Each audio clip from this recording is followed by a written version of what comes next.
April 7th, 1899, Volume 2. Luisa refreshes Jesus. He says to her, I want to make of you an object of my satisfactions. I continue in the same state, but this morning especially, it was most bitter for me. I'd almost lost the hope that Jesus would come. Oh, how many tears I had to shed. It was the very last hour, and Jesus was still not coming. Oh God, what to do? My heart was in such a strong pain and continuous throbbing, but so strong that I felt a mortal agony.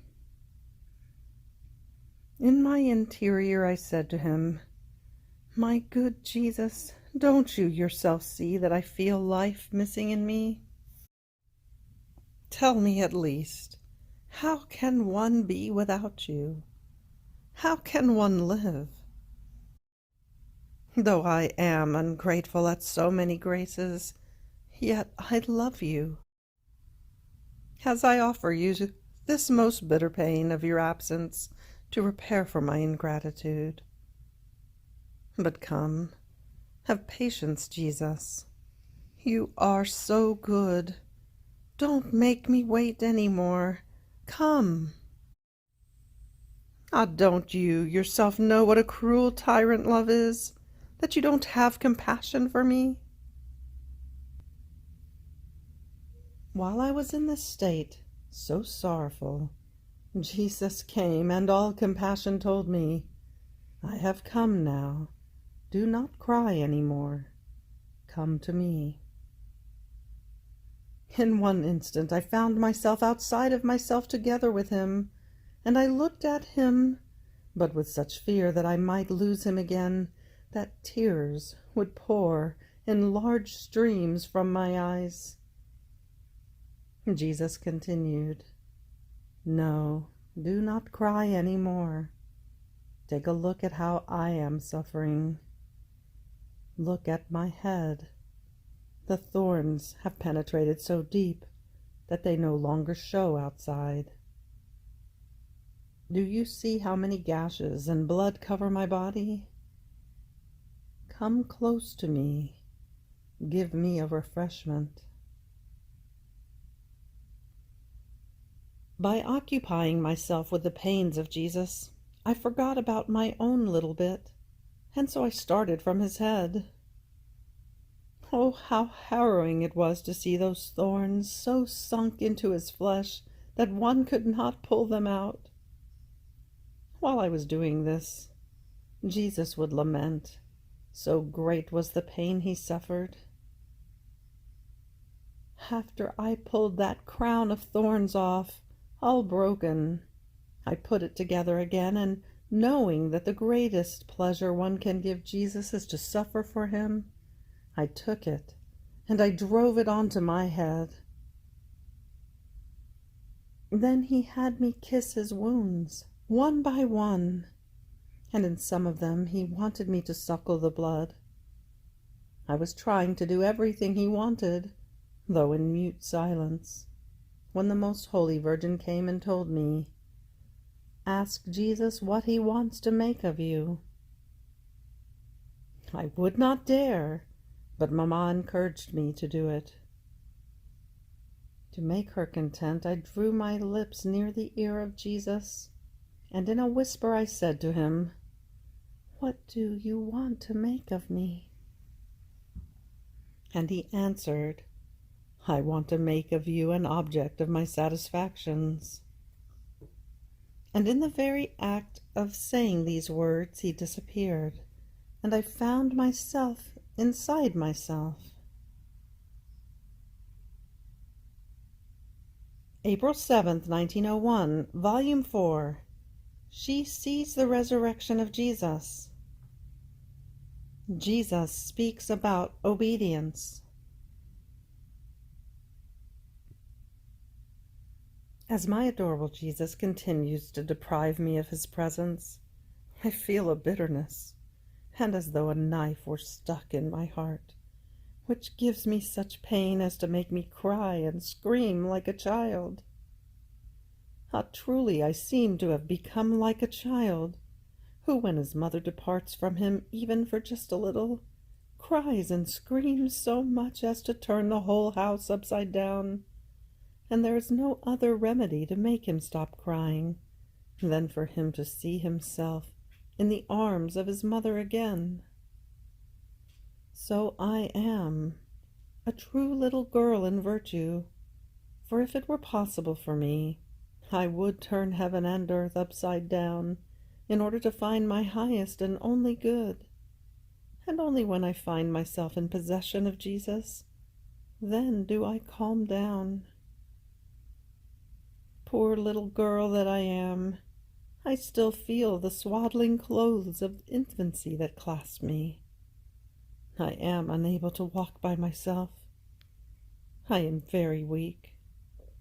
I do not have the capacity of the adults who let themselves be guided by reason.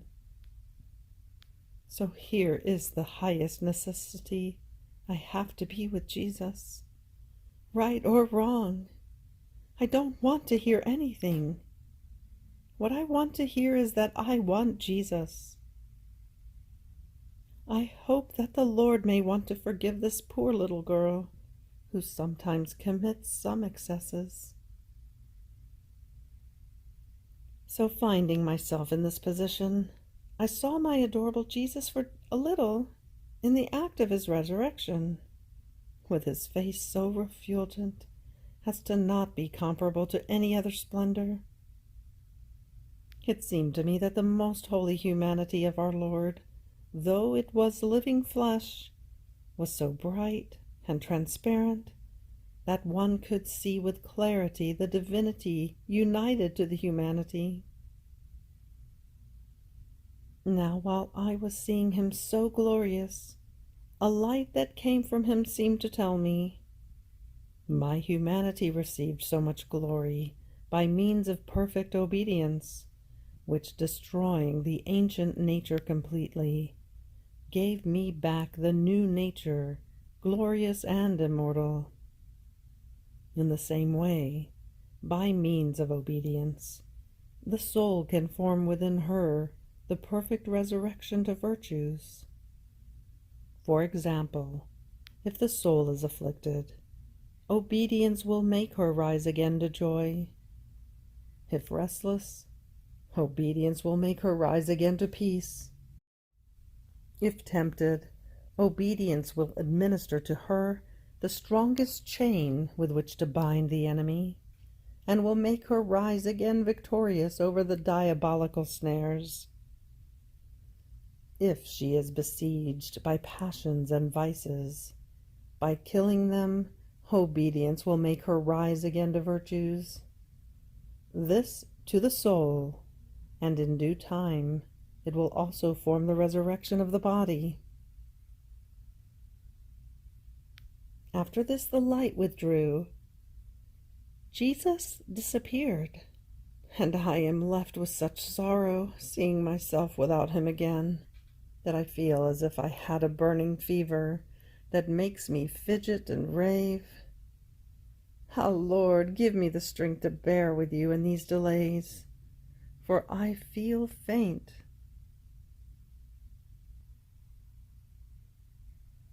April 7th, 1903, Volume 5, Doubts of Luisa about her state of victim.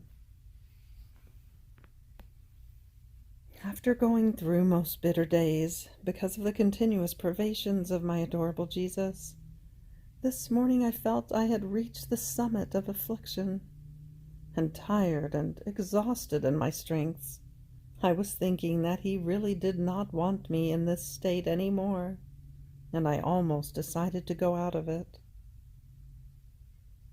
While I was doing this, my lovable Jesus moved in my interior and made himself heard praying for me. I could only understand that he was imploring the power, the strength, and the providence of the Father for me, adding, "Don't you see, O Father, how she has greater need for help as she wants to render herself a sinner by going out of our will after so many graces. Who can say how I felt my heart split on hearing these words of Jesus? And then he came out from within my interior, and after I made sure that it was blessed Jesus, I said, Lord, is it your will that I continue to remain in this state of victim? Because not feeling myself in the same position as before, I see myself as if the coming of the priest was no longer necessary, for if nothing else, I would spare the confessor the sacrifice. And he, for now it is not my will that you go out of it.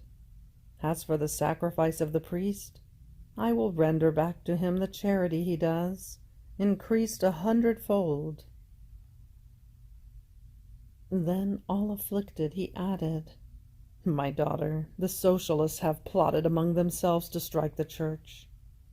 This they have done publicly in France, and in Italy in a more hidden way.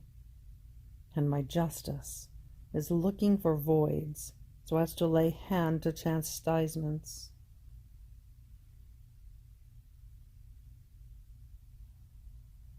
April 7th, 1919, Volume 12, Effects of the Divine Will, Threats of Chastisements.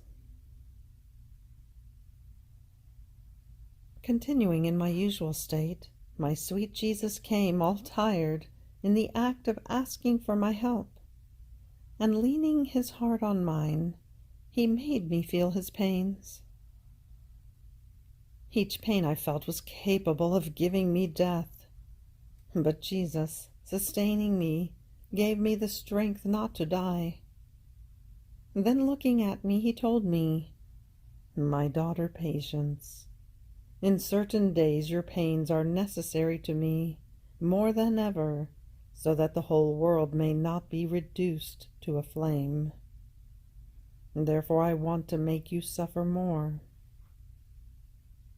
And with a lance which he had in his hand, he ripped my heart open. I suffered very much, but I felt happy, thinking that Jesus was sharing his pains with me, and pouring himself out with me, he could spare the peoples the imminent and terrible chastisements that will burst out. Then, after some hours of intense pains, my lovable Jesus told me, My beloved daughter, you suffer very much. Come, then, into my will to take refreshment, and let us pray together for poor humanity. I don't know how. I found myself in the immensity of the divine volition in the arms of Jesus, and I repeated after him all that he was saying in a low voice. I will give some idea of what he was saying, because it is impossible for me to say everything. I remember that in the will of Jesus I could see all of his thoughts, all the good he had done to us with his intelligence, and how all human intelligences received life from his mind. But, oh God, what abuse they did! How many offenses! And I said, Jesus, I multiply my thoughts in your will, to give to each one of your thoughts the kiss of a divine thought, an adoration, a recognition of you, a reparation, a love of divine thoughts, as if another Jesus were doing it. This in the name of all and for all the human thoughts, past, present, and future. And I intend to compensate even for the intelligences of lost souls. I want that the glory on the part of the creatures be complete, and that no one miss the roll call. And whatever they do not do, I do it in your will, to give you divine and complete glory. Then, looking at me, Jesus was waiting, as if he wanted a reparation to his eyes. And I said, Jesus, I multiply myself in your gazes, so that I too may have as many gazes for as many times as you have looked at the creature with love. I multiply myself in your tears, to cry, me too, for all the sins of the creatures, to be able to give you gazes of divine love and divine tears in the name of all, to give you complete glory and reparation for all the gazes of all creatures. Then Jesus wanted me to continue the reparations to everything, to his mouth, to his heart, to his desires, and so forth, multiplying myself in his will such that it would be too long to say everything. Therefore I move forward. Then Jesus added, My daughter, as you did your acts in my will, many sons were being formed between heaven and earth, and I look at the earth only through these sons. Otherwise the earth would be so disgusting to me that I would not be able to look at it. But the earth receives little of these sons, because the darkness that creatures spread is such that it places itself in front of these sons, and they cannot receive of all their light, nor their heat. Afterwards he transported me into the midst of creatures, but who can say what they were doing? I will just say that my Jesus, with sorrowful tone, added, What disorder in the world! But this disorder is because of the leaders, both civilian and ecclesiastical. Their self-interested and corrupted lives did not have the strength to correct their subjects. So they closed their eyes to the evils of the members, since they already showed their own evils. And if they did, it was all in a superficial way, because not having the life of that good within themselves, how could they infuse it in others? How many times these perverted leaders have put the evil before the good, to the extent that the few good have been shaken by this behavior of the leaders. Therefore I will have the leaders struck in a special way. And I, Jesus, spare the leaders of the church. They are already few. If you strike them, the rulers will be missing. And Jesus, don't you remember that I founded my church with 12 apostles? In the same way, those few who will remain will be enough to reform the world. The enemy is already at their doors. Revolutions are already in the field. Nations will swim in blood, and their leaders will be scattered. Pray, pray and suffer, so that the enemy may not have the freedom to reduce everything to ruin.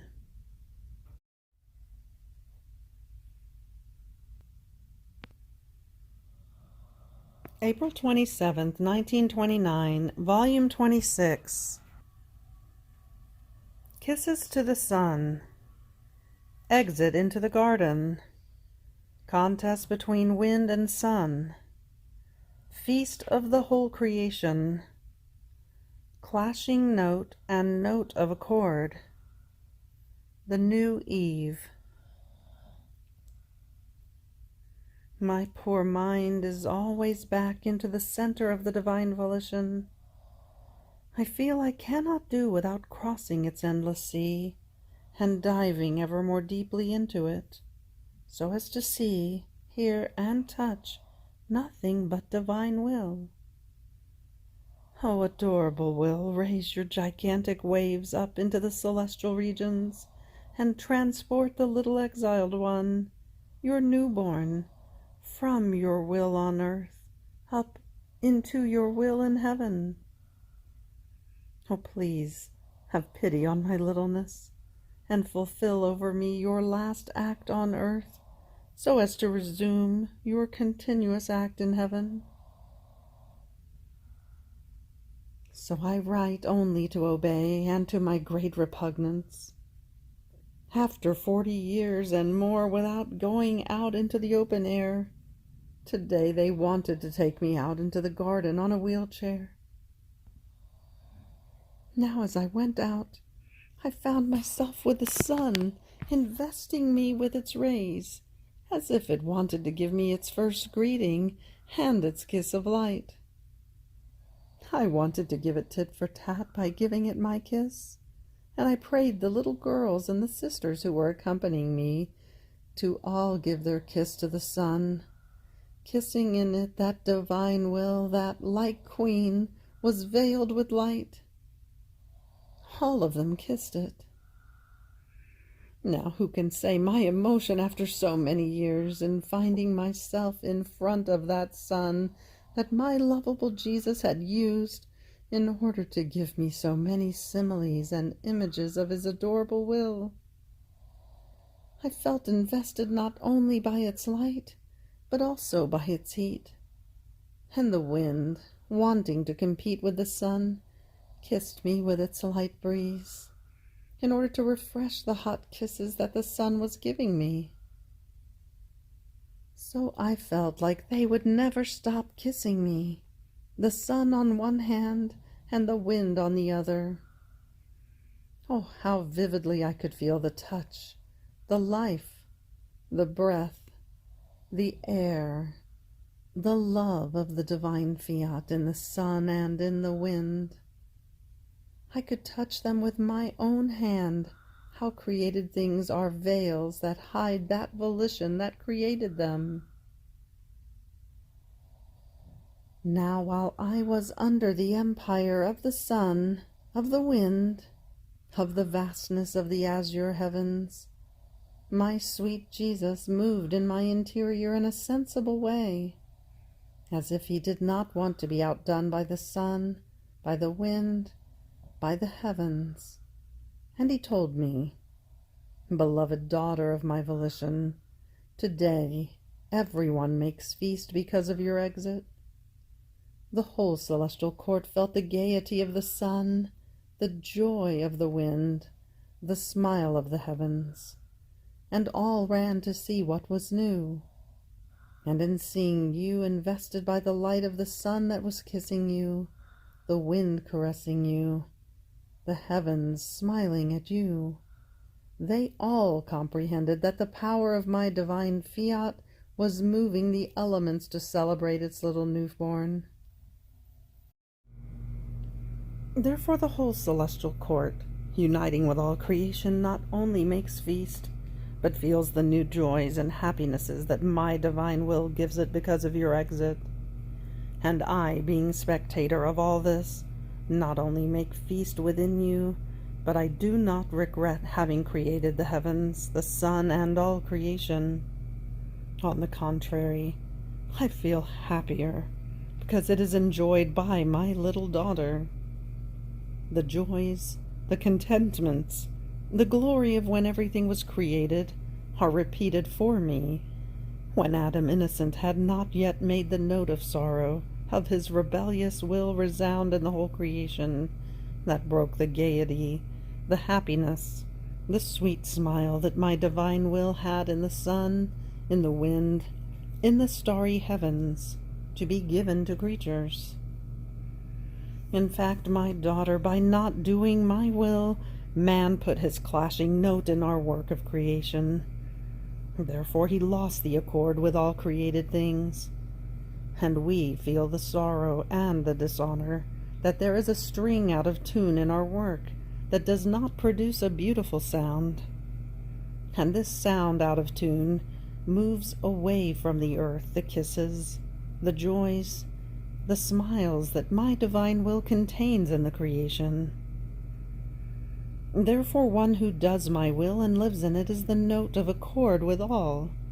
Her sound contains a note, not of sorrow, but of joy and of happiness, and is so harmonious that all perceive, even the very elements, that there is the note of my will in the creature. And as though putting everything aside, They want to enjoy she who possesses that will by which they all are animated and preserved.